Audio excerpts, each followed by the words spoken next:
Welcome back, everyone, to Good Sport Reviews. My name is Lewis, and today we are doing another tier list, this time ranking the 30 most expensive signings the Premier League has ever made, putting them in tiers from great signing right down to flop. And before we get into that, please make sure to hit the like and subscribe buttons and hit the notification bell so that you never miss a video. Now, looking at this list, there's a few players that I've spoken about in the past. There's a few new ones. There's a few people who are new to the league. There's a few people who've been here for a long time. It's going to be interesting giving my thoughts on them. It's a variety of different clubs. So please make sure you let me know in the comments if I've got my opinions right, wrong, or anything else. I need to know because your support and feedback actually really does help improve the channel. So we're going to start off at Manchester United to be more specific. And we're going to talk about the one player on this list whose picture is throwing everything off, and that is Di Maria. I couldn't get a Premier League picture of him that fit, so I've just had to go on the internet and just download a random one. And it looked like to be one where he was annoyed, so that's perfect because he's going to go in flop. Di Maria's signing was all the promise in the world. It didn't work. He had that game against Leicester where he looked every bit the player we saw at Real Madrid, and then it just went downhill from there. He fell out with Louis van Gaal. He's openly stated that he hated Manchester United and his time there. It's a shame to see. He was signed for around £59 million and eventually was sold on for less than that to PSG, I believe. So it's a shame, but he is a flop. Also, one thing I haven't mentioned, the middle category is average/undecided. So that's for players who have either been average or players who are fairly new to the league and still need to find their feet. So, just for example, Moises Caicedo is average/undecided because he's not been here. He's not been at Chelsea long enough to make a judgment call on whether he's been good or bad. Unless a player has been exceptionally good or exceptionally bad this season since signing, they're going to end up in undecided/average. But Caicedo, over 100 million. He's had a few good games, had a few bad games, but he still needs time to fit this system because Chelsea look like they're on the up and he might be a big part of that. Sticking with Chelsea, we've got Cucurella, who I think has been bad/poor. He put in a fantastic display against, it wasn't Tottenham, who was it they played recently? Arsenal. He looked phenomenal in that game. But then in the past, he's looked dreadful. I wouldn't say he's been a flop because he's finally finding his feet. And maybe at the end of this season, we could bump him up to average or even good. But for now, he's just bad/poor. Morata is going in flop. Now, Morata was signed to replace, I believe, it wasn't Falcao. It was they sold Torres, maybe. I can't quite remember, but he was brought in to be their marquee striker that summer. He was signed for 66 million euros. I'm going in euros because that's what I've got off transfer marked at the moment. But Morata, he missed the penalty in the Community Shield. He then scores a hat trick in the league. I think he got up to 10 goals at one point. But he was unremarkable. He didn't, for the price they paid for him, they expected a lot more out of him. And it was Diego Costa that he was replacing, actually. And it just didn't fit. He didn't fit this Chelsea style of play. They were chopping and changing managers at that point. Like Conte left, and then it was Gus Hiddink came in, and then it was just the entire system just didn't fit him. And he left later on for Juventus, I believe. So, yeah, he has to be a flop for the price. Next up, Riyad Mahrez is a difficult one. In some respects, he was a great signing, but then I'm going to put him in good only for the fact that he didn't start every single game. But is he great? No, you know what? We're going to put him in great signing. Mahrez, he was signed for 67.8 million euros. A decent amount of money, but for what he brought, the goals he scored, the way he played, the goals he actually scored in terms of the big games they were in. Yes, he had a couple penalty misses, the likes of against Liverpool being a big one in the season we won the league, but he was still a great player for them, and I still think they're missing him in some regards. They've signed Doku now to replace him, so to speak, but Mahrez's technical ability, he's far too good to be in the Saudi league, and he's a fantastic player.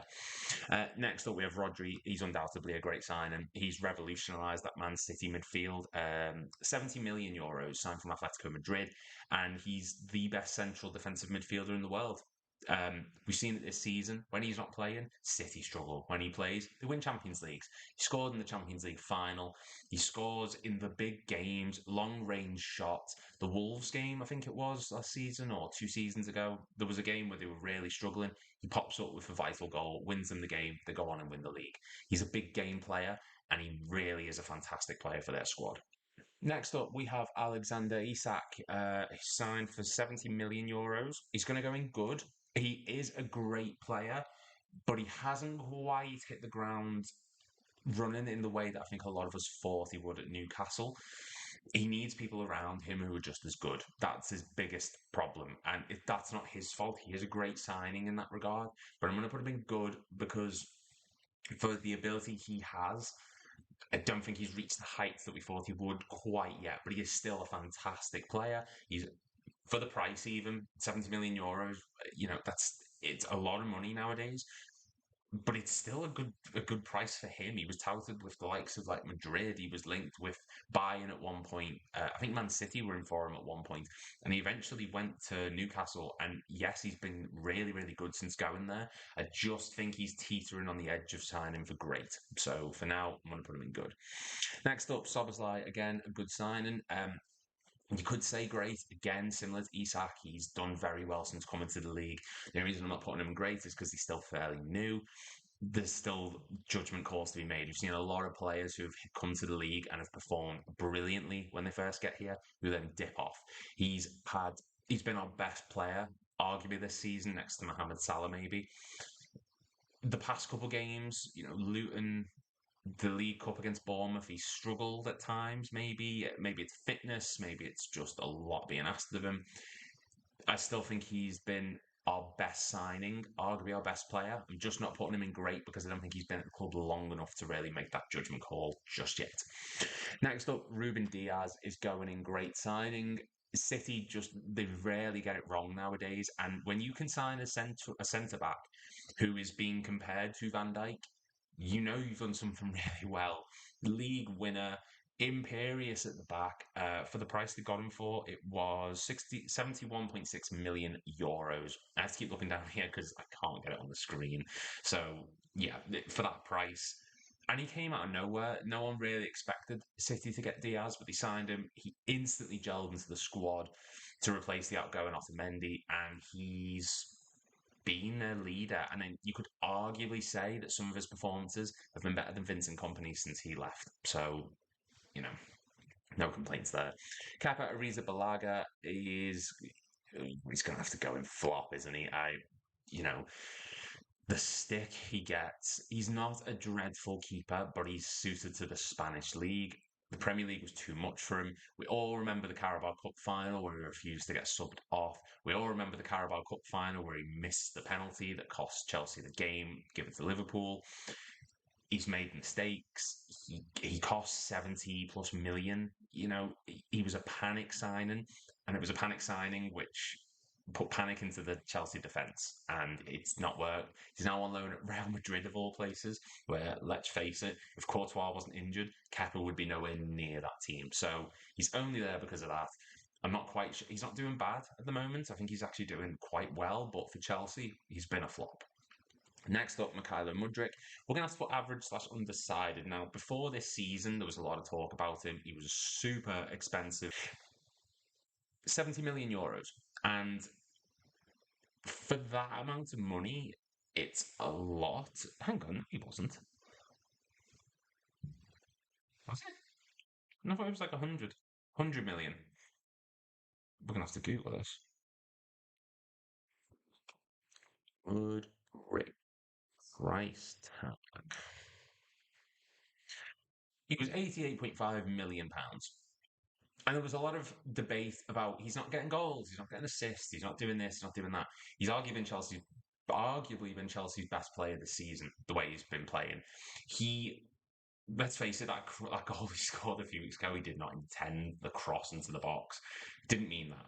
But he started to finally get his shooting boots, scored against Fulham. He's looking every bit the player that we thought he would be now. He's starting to hit the ground running.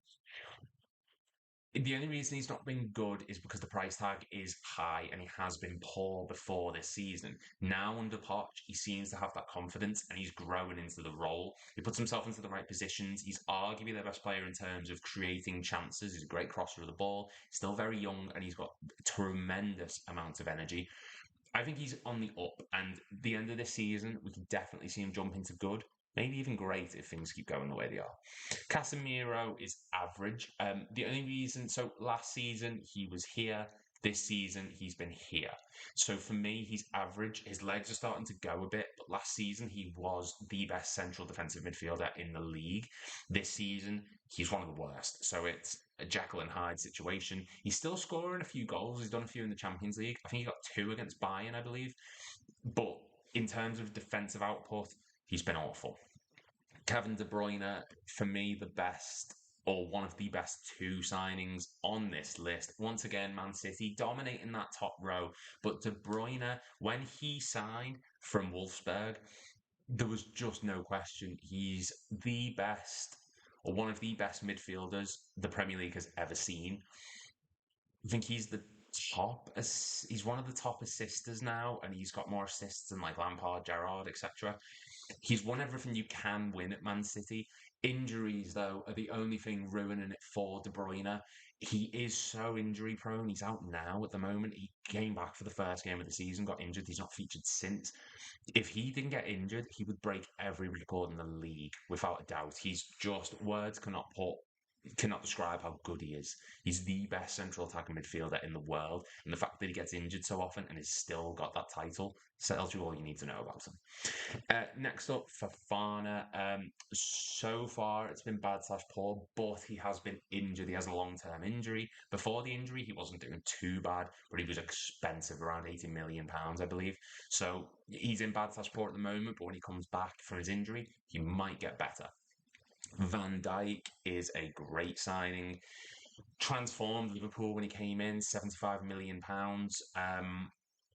I've always said, and I said in the previous video, there's a before and after Van Dijk. Before Van Dijk is when we were fighting for top 4.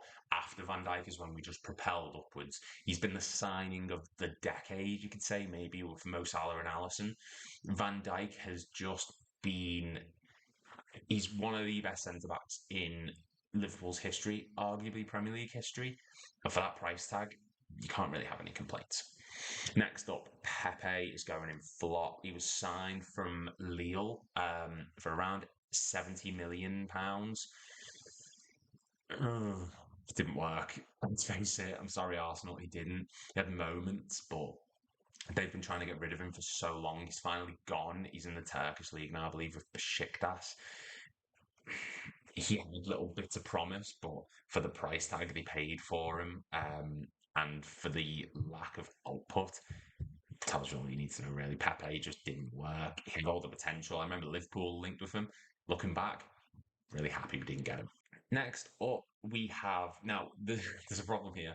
I tried getting a Kai Havertz Arsenal, and I tried getting a Kai Havertz Chelsea. So they've had to both go as the Arsenal, because it would have done what Di Maria's done, where it's through the whole tier list out of whack. So, yeah.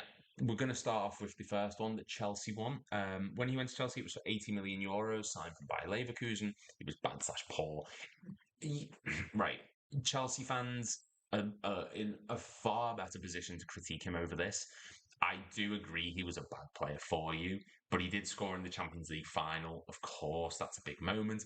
Other than that, he didn't provide anything really. The only thing that's sort of keeping him out of flop is, unlike Morata, unlike Pepe, unlike Di Maria, he scored in the big games. He was a big game player, and he did have a few little moments here and there, but yeah, just the way it is. And while we're at it, we'll just do it for the Arsenal. He's been bad so far. Yes, he scored a penalty, and yes, he got the assist against Man City, but other than that, he doesn't provide anything. He's not a starter now. He's already been dropped. There's no set position for him. Do you play him in midfield? Do you play him a deep line playmaker? Do you play him as a false 9, a striker, a winger? No one knows, and that's why he's in bad/poor. He's gone from Leverkusen to Chelsea, from Chelsea to Arsenal. Both clubs, it's not been great. Next up, Nunez.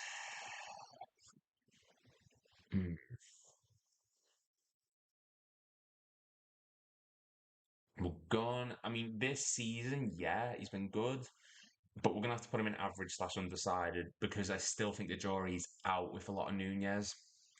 I could say he's been good, but if I'm putting the likes of, say, oh, no, he's been better than Mudrick, but he's not been better than Isak. Has he? Right. My opinion on Nunez may have been swayed because of the Luton match recently. I'm gonna say he's been average.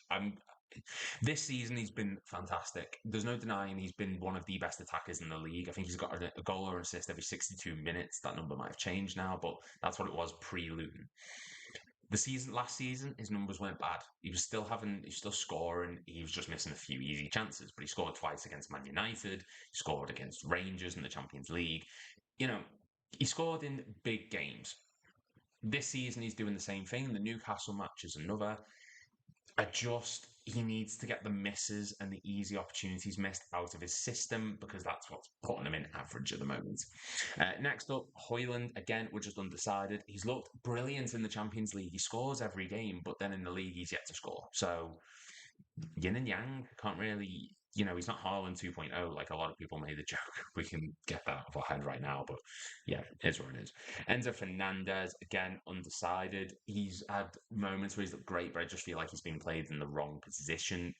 Chelsea fans, let me know in the comments what you guys think if there are any of you out there. He's the most expensive Premier League signing ever.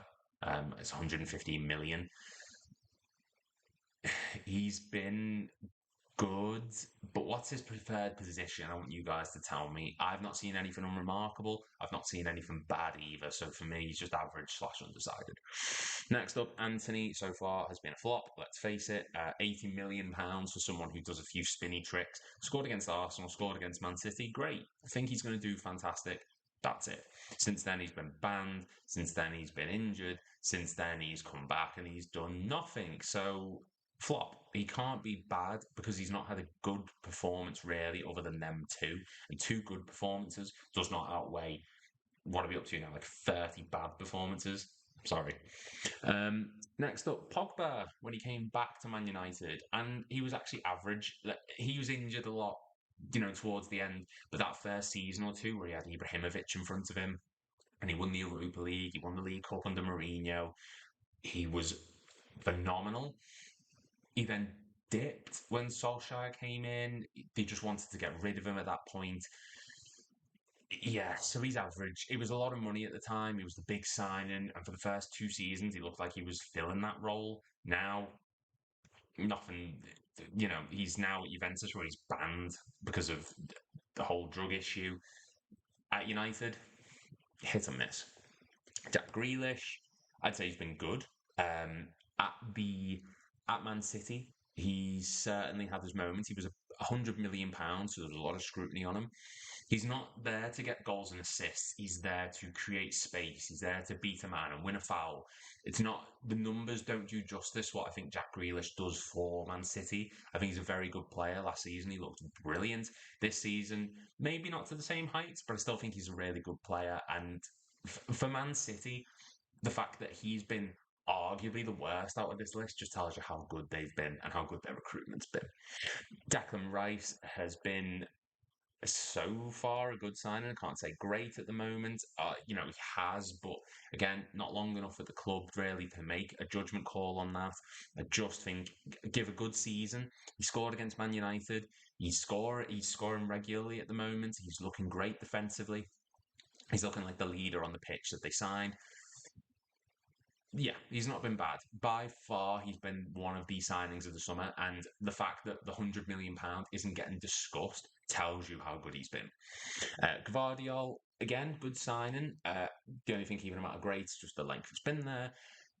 He's come in to sort of replace Laporte, but then he's more versatile than Laporte. He's played in the back three when John Stones has gone into midfield. He's played at left back. He's played at right. He's played at centre back. He looks really, really good, and he's a Pep Guardiola player if I've ever seen one. So I think as the season goes on, he's going to go into great. But at the moment, he's been good. Maguire, face it, flop. Lukaku, when he went to Chelsea for the second time, was a flop. Scored a few goals, yeah, no doubt about it, but over £100 million spent on him, or just under. The interview he gave with Sky Italia, where he bemoaned the club and Thomas Tuchel. He never played for them. Poch didn't want him. He's now gone to Roma on loan, I believe. He was a nightmare. He cost them so much money, never fit the system, scored a couple of goals, and that's about it. Absolute flop, no denying it. At United, at least, and that's the one we'll talk about, at least at United, he scored goals. The only reason he didn't stay, he had a bad first touch, didn't fit the system. But before Solskjaer came in, he was scoring goals fairly regularly. He was actually a decent striker. I know United fans hated his ability on the ball, but in terms of an out and out goal scorer, there were a few better at the time. He was actually really good for them. He just dipped so quick. And I've used that word dipped a few times because that's what happens. Players start off great or go great and then they die down. And that's what happened to Lukaku. And Jadon Sancho is going to have to go in flop, unfortunately. All this controversy with Ten Hag at the moment. Before that, though, he never actually did anything noteworthy. Coming to Manchester United was the worst mistake I think he could have made. He's joined a club that's fractured and broken at the moment. And they've took one of the best England prospects of the past 10 years, and he's not even in the squad. He's getting changed in the dressing rooms with the under 21s at the moment, and he's playing FIFA while his club's in the Champions League against Bayern Munich. For me, for the price they paid, he's definitely a flop. And that's my list, guys. There are going to be a few on there that cause debate. I'm sure there will be, but I want to hear what you guys think about it. Let me know in the comments. Please make sure to hit the like and subscribe button. 100 by Christmas is the aim. I'll say it again. 100 by Christmas is the aim. So let's make that happen. Thank you guys very much for watching. Let me know what you guys think in the comments, and I will see you soon.